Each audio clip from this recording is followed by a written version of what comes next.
Hey, Cypher here.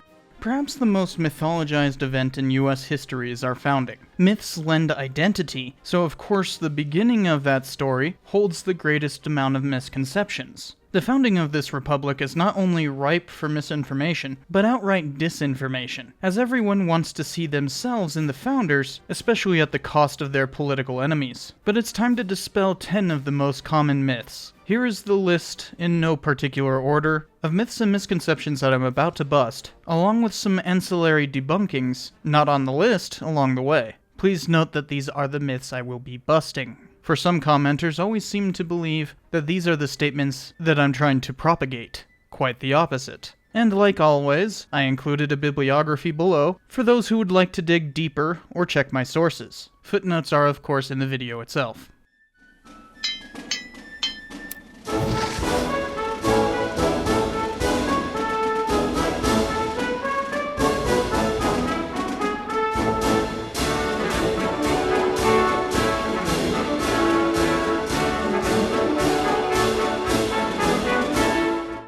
You'll often hear politicians say the US is a Christian nation, but that is a lie, a fairly hateful one at that. Firstly, there is a fundamental difference between the term Christian nation and a nation which has a majority of Christians. The latter is meaningless and the former is imbued with hatred. When people say this, they are referring to an exclusive kind of ideology, which is actually quite unpatriotic, given how much it opposes everything our country was founded upon. Next, the term Judeo-Christian values is literally Orwellian, since George Orwell coined it in 1939, and intentionally excludes the other Abrahamic religion, Islam. Also, the basis of such a term, as in the Ten Commandments, finds no usage in our Constitution. In fact, the Declaration, Constitution, and Bill of Rights never make any specific provisions for following the Ten Commandments and violate a few in the process. Clearly, there is no basis of so-called Judeo-Christian values in our founding documents.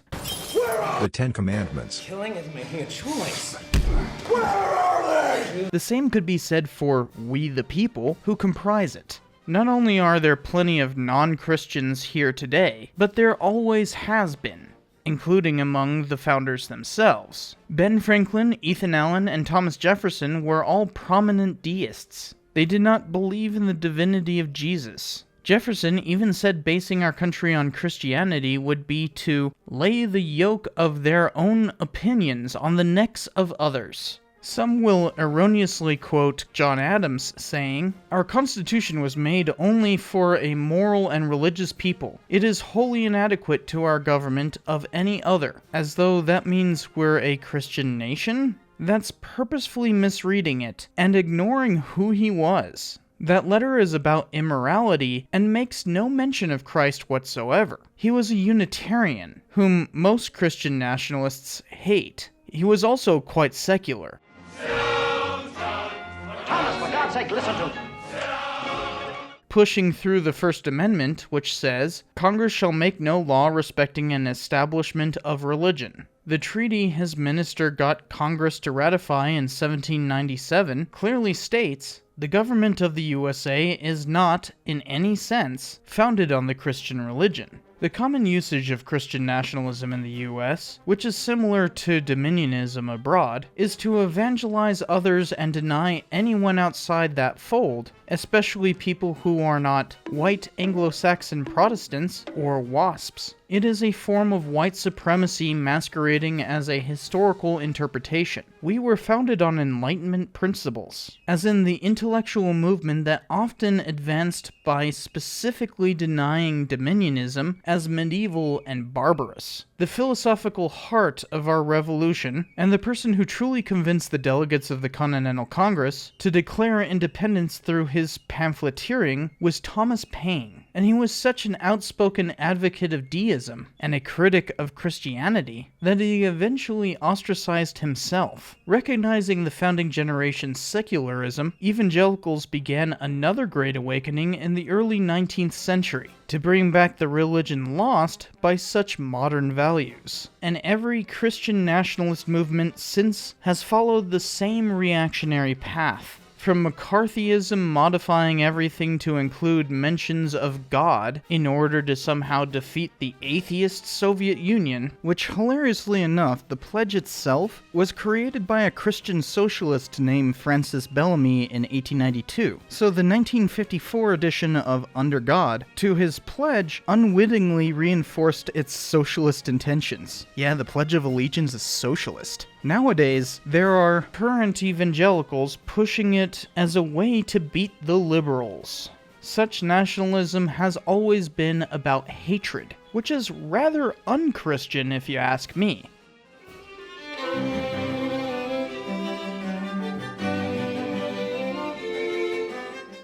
People like to pretend that the U.S. Declaration of Independence and subsequent federal constitution were completely new creations, wholly separate from the old world of stuffy aristocratic thought from Europe. These documents, in the words of founders like Alexander Hamilton and James Madison, who wrote the Federalist Papers arguing for ratification of the Constitution, are somehow sacred and unreproachable. A growing number of American jurists today, called originalists, believe the founders are the final authority on their political theories, regardless of context or implications. But every great figure stands on the shoulders of giants. No man is an island, devoid of influence. That especially goes for the founders themselves. They were particularly beholden to liberal philosophers. Social contract theory, initially began by Thomas Hobbes, was the basis of the Declaration of Independence, and John Locke is partially quoted in it. Many founders were part of what they called the Republic of Letters, where intellectuals wrote to one another arguing the merits of various political, metaphysical, ethical, and epistemological topics. Through the Republic of Letters and publishing books, a Frenchman named Montesquieu gave the structure by which our Constitution was formed. They built this upon a common law understanding of the rights of Englishmen, articulated by numerous jurists from a century prior. We can go on for ages about the various influences on the founding generation, but suffice it to say, their influences often speak louder than the founders themselves.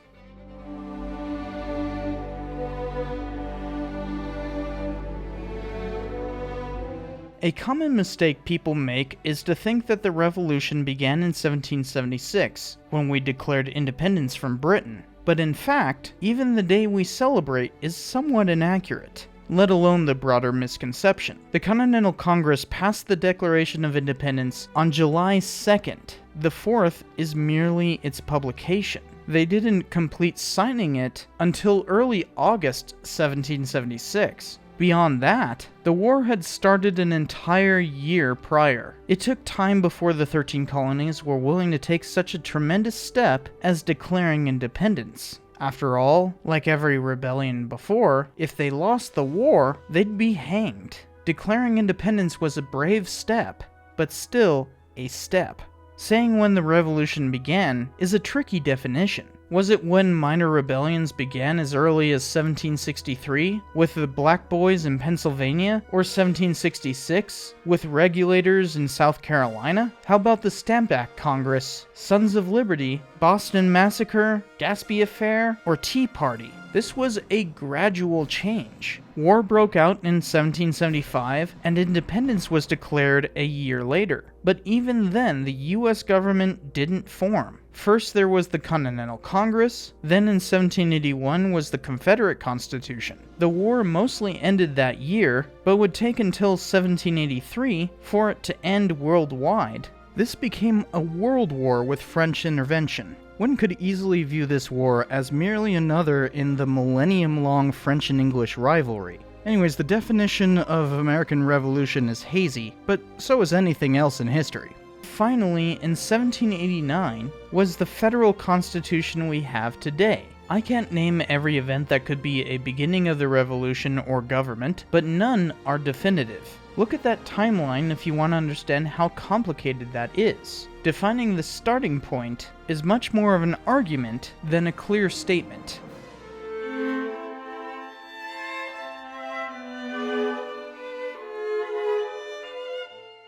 Notice that none of the key events on that list were driven by the existence of slavery in the 13 colonies. A recent dogma has been to attribute every event in American history to some kind of racial issue, most often to the exclusion of other racial groups, and that is nowhere more apparent than with this myth. We'll even hear pundits claim that slavery is our original sin, somehow forgetting the indigenous population that was here first. The revolution had many reasons, which we will get into, but none of them were the preservation of slavery. Now, many slave owners had annoyances with the British over slavery, such as the Somerset case, which said there was no law legalizing slavery in England, Scotland, or Wales, but the colonies did have specific laws for slavery passed through Parliament. Lord Dunmore, the Virginia governor, did proclaim that slaves of rebels could join the British loyalists to earn their own freedom, which certainly enhanced slave owners' willingness to declare independence. But the war was already happening by that point. It was simply a ploy to gain more loyalist troops, and the Continental Army orchestrated a similar, though far less successful, campaign.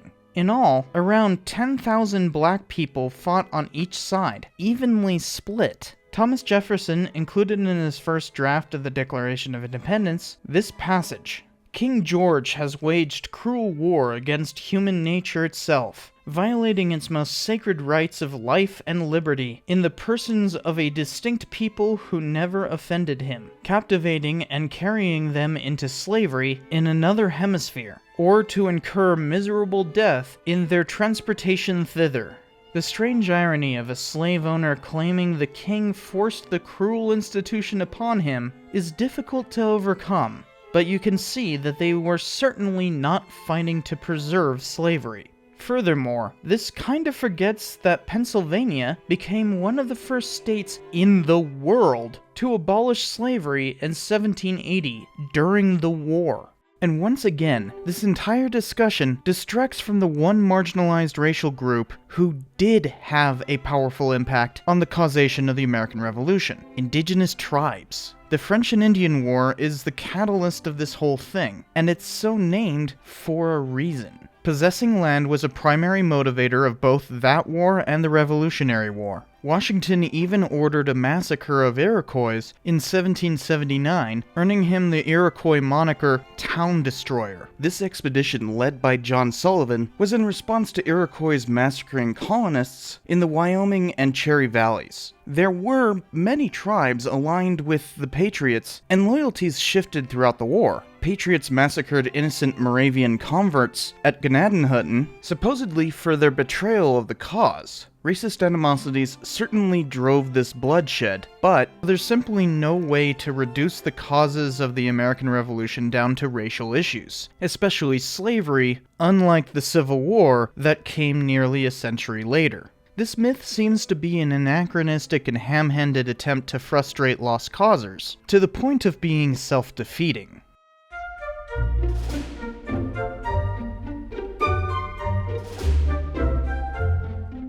A common idea is that some kind of new identity formed during the Revolution, but this conflates a bunch of terminology. It's always funny to hear people complain about judging the past with modern notions, and then spout out this myth only a few sentences later. Our current term, nation, was not what the founders were referring to. It is more akin to how we now use country. They simply meant sovereignty, as in independence. But all the other stuff about American identity took a lot longer to form. The founders were quite clear that they thought they were mistreated as Englishmen, not Americans. Most citizens held their loyalty fairly loosely. The idea of nationalism was still decades away.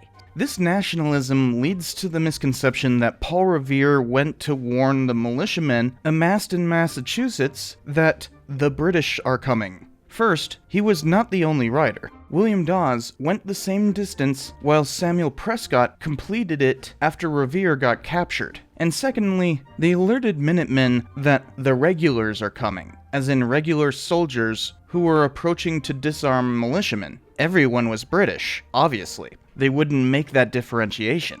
Their warnings were not yelled either, for need of secrecy, and that made all the difference in the fight against regulars at Lexington and Concord.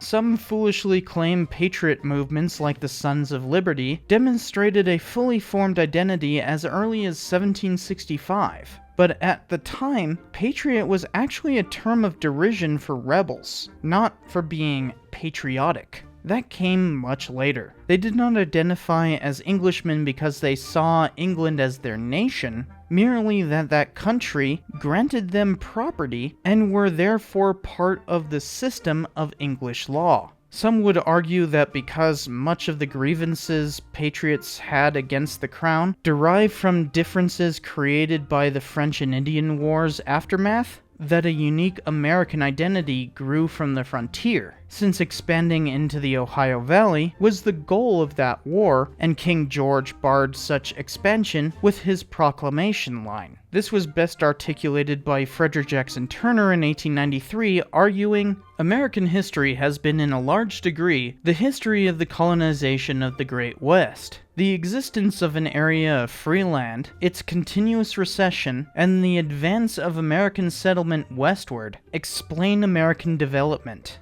He thought the American character was forged by the taming of the frontier, defining American exceptionalism as rugged individualism proclaimed from our founding and reformulated over the years by a continuing frontier. First, that obviously pretends indigenous tribes were somehow missing or so savage that they were equivalent to empty land, which he makes explicit by defining the frontier as the meeting point between savagery and civilization. You can still hear his echo in every proclamation of what makes the US the greatest country in the world, even if he's no longer a household name. In either case, no separate identity was forged in the frontier and transferred to the founding generation. Nationalism did not exist yet, and they were reluctant to declare independence. For the most part, a clear national identity would only develop because of our Civil War, a century afterward.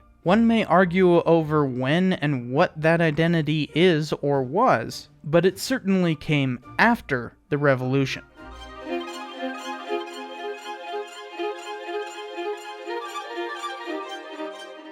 In the transformation of the term liberal over the past few centuries, some scholars have shoved it aside to claim the American Revolution was a conservative one. Professors try to distinguish themselves as radicals rather than the founders by calling the revolution conservative. But that is contradictory. One cannot have a revolution and conserve the status quo. Drastic change must occur, yet very little changed materially for Americans, and the local rulers remained as such. In a sense, elites merely kept their own power. They tried to preserve their own status. Except most of the colonies were administered directly by the crown and therefore overthrew their direct rulers, as in monarchically appointed governors, instituting localized power and upending the old order. Calling that conservative forgets the outcome of almost every revolution throughout history. But if we play the nonsensical materialism game, most wealthy people did in fact maintain their wealth. This obviously negates the enormous change of instituting a new world republic, the first of many to follow. Only the Dutch Revolt and parliamentarians during the English Civil War offered previous examples. The American Revolution transformed the relationship of people and power around the world, liberating them from monarchism and implementing republicanism under a system of constitutional rights and limitations in a fully sovereign state, the first to ever do so. The founders not only changed their colonies into states, but forged a great and ongoing experiment that eventually became the most powerful country in the world and a symbol of independence for the rest of the globe. From the earliest days as patriot movements sprang up elsewhere, fostering numerous other revolutions, including the one in France, to the present with numerous countries quoting our organic documents in their own. It was a revolution, a liberal one.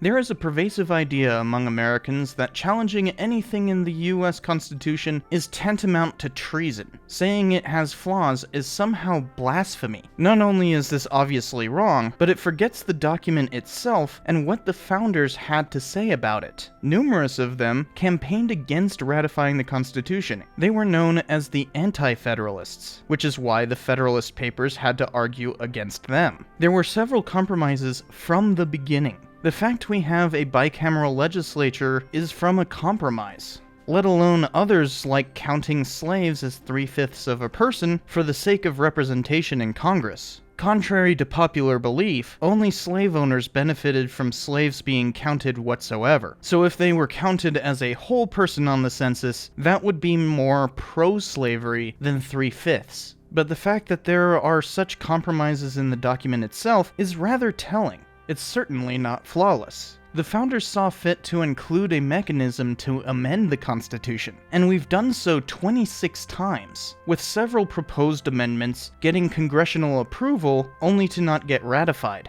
That ability to change our Constitution is one of the things that make it such an extraordinary document, but that requires understanding that it's not flawless. Yet partially due to this misconception, we haven't used the amendment capability since 1992, the third longest period without a new amendment.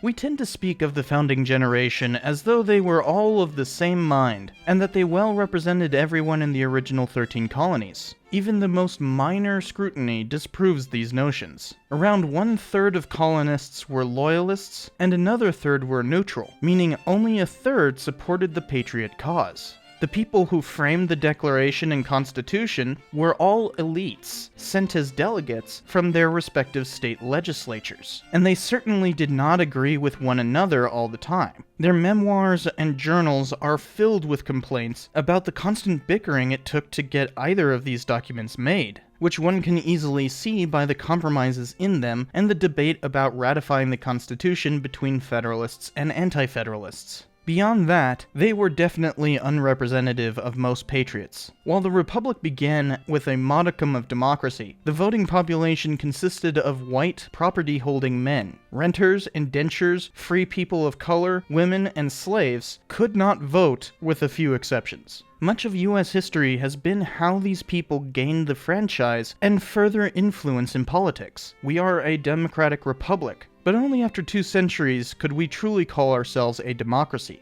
The people who claim the United States is not a democracy are either denying reality to gain BS points for the Republican Party, are simply too ignorant to properly understand English, or maliciously want to curtail the progress made throughout American history. There's a more insidious inverse of this myth. Beginning in the 1820s, a conspiracy theory arose saying the founders were all Freemasons, trying to implement some kind of elaborate ruse on the people of the United States, forming a political party in 1828. This conspiracism reverberated through time and eventually combined with anti-Semitic theories of the Zionist-occupied government, or ZOG, which in the 90s changed over to saying that the New World Order was the founders envisioning themselves creating a secret plot to subvert democracy. Of course, this ignores that only around 1/4 of the Continental Congress were Freemasons, and it was most certainly not some evil organization trying to subvert democracy. But that's what conspiracists do. They use an absence of evidence, as in the secrecy of Freemasonry, to deny well-established facts and assert a fantasy instead.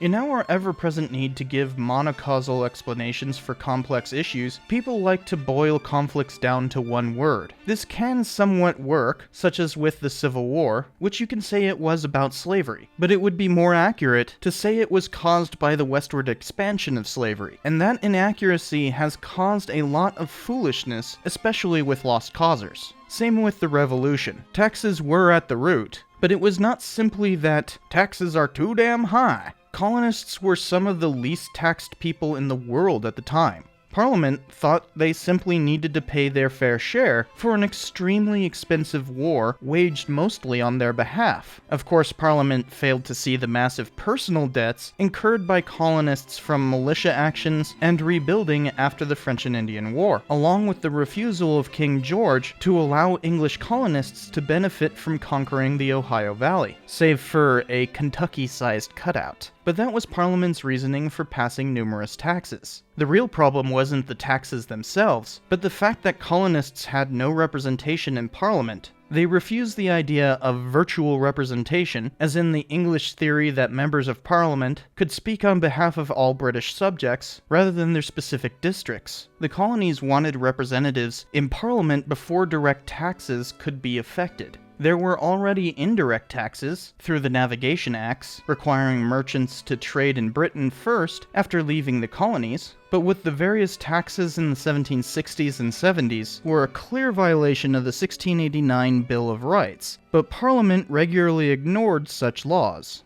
Beyond taxation without representation, there were further acts that angered all colonists as part of this unrepresentative push, such as the Quebec Act, which allowed French-Canadian colonists to begin settling the northern Ohio Valley, and finally the Intolerable Acts, in response to Bostonians dumping tea into the harbor to protest the Tea Act, which mandated that only the British East India Company could ship tea to the colonies and pay for the duties levied on those shipments, hence the Boston Tea Party in protest. How quintessentially British to overreact to improperly steeped tea. The Intolerable Acts closed the port of Boston, dechartered the colony of Massachusetts, and placed it under direct Crown control, tried native Britishers in Britain for any crimes committed in Massachusetts, and forced Bostonians to quarter troops in their homes, all of which pushed Massachusetts over the edge into full-on rebellion, and guaranteed sympathy from the other 13 colonies. So while taxes are at the root, they are not enough of an explanation.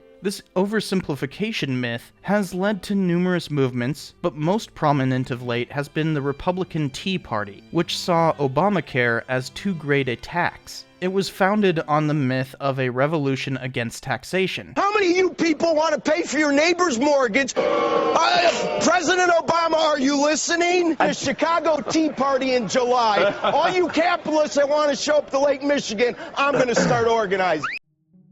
Rather than the reality of taxation without representation and numerous further insults. Whether or not someone likes the decisions of Congress, we have representation, though there are a few places like territories and federal districts that go without.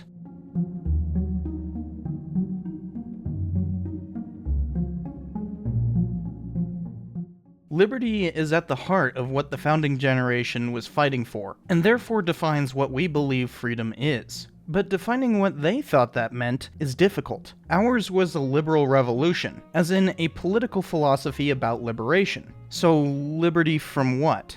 Of course, there were plenty of different interpretations at the time, and many since. How one defines liberty is dependent on the form of liberalism it's derived from, and advocacy of a small government is really from neoliberalism of the 1970s. So of course people anachronistically apply that to other forms of liberalism. Firstly, what constitutes small government?